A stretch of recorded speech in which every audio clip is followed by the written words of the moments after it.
দেখ তোরে হাবো লেগেছে। হ্যাঁ বুঝেছি, আয় আয় আয় আয় তোরে হাবো লেগেছে। ঘরে আয়। মা দরজা খুলে দেখ তোরে। তোকে বারণ করার জন্য কোথায় বলবি না? সরি সরি, আর বলবো না।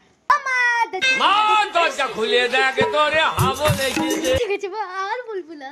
মা জানো আজকে আমি স্কুল গেছিলাম। স্কুল গেছিলি? ভালো ভালো ভালো।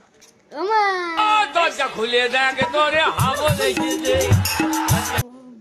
জানো মা, আমি স্কুলে গিয়ে স্যারকে বলছিলাম দরজা খুলে দেখ তোরে হাবো লেগেছে। জানো মা, আমি স্কুল গেছিলাম, স্যার আমাকে লিখা দিয়েছে, আমি লিখা করেছিলাম। ভালো ভালো বাবা, ভালো। পরে জানো কি হয়েছে? কি হয়েছে মা? তারপরে দরজা খুলে দেখ তোরে হাবো লেগেছে।